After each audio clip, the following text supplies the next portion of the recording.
有时候我会想，如果轮回真的存在，那它也许不是一场业力惩罚，而是这个宇宙太大了，大到意识忍不住一次又一次进来体验，而我们的灵魂玩上瘾了。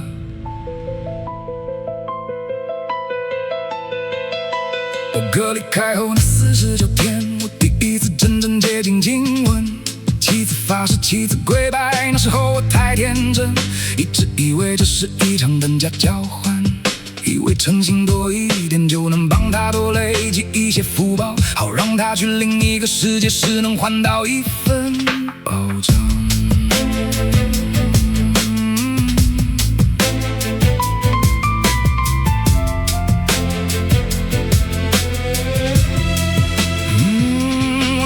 真的相信山有山报，苦有补偿，以为宇宙深处有个兑换中心，会根据功德决定下一句的命运。后来我想，既然都要念，至少该懂自己在念什么。我从心境开始懂了，人的本质是空的，很多痛苦其实只是把幻觉抓得太紧。再读金刚经，懂了困住人的不是世界，是死不放手的我。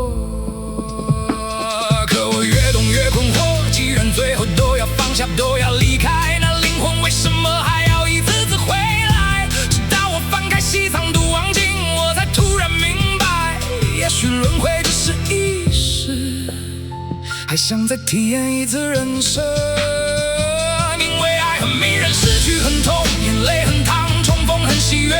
有人沉迷权力，有人沉迷孤独，有人沉迷悲伤，有人沉迷救赎，莲花生大师说你会在黑暗中看见第一道强光，那不是神，不是审判者，那是你脱下所有角色后最原本的自己。可很多灵魂认不出那道光，因为在人类这个副本里玩太久了，你太入戏了。你执着于名字，执着于身份，执着于输赢，执着于那些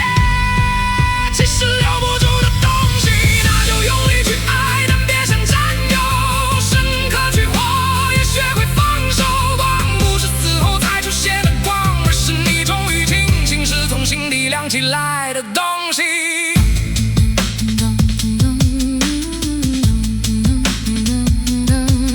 今天开车的时候，没知道前方突然出现一只飞不动的鸽子，我看到了它可以握紧方向盘，往旁边绕了过去，心里想着避开了没事了。可就在后分经过的那一秒，这里传来一阵寂静微却异常清晰的起伏，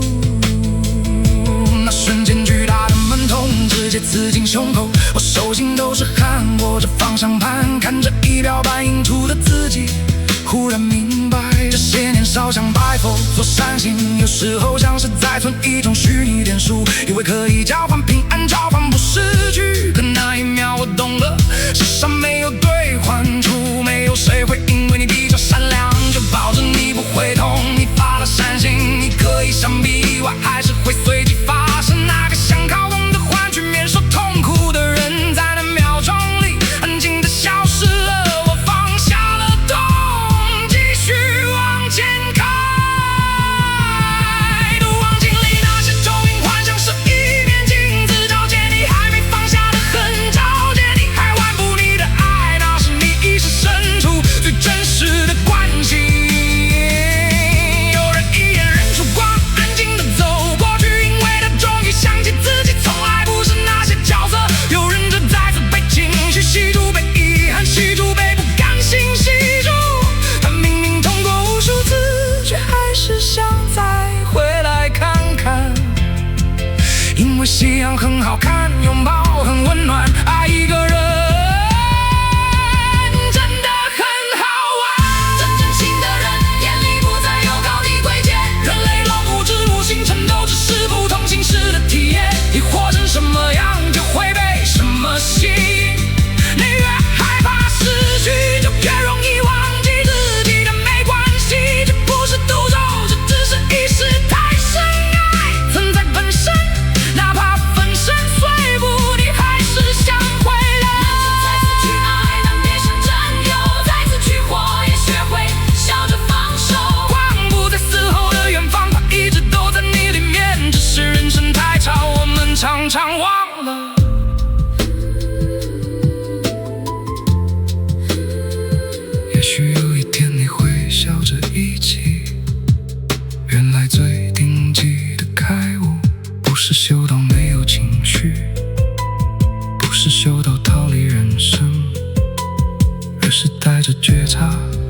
边醒着，一边继续把这场人生好好玩下去。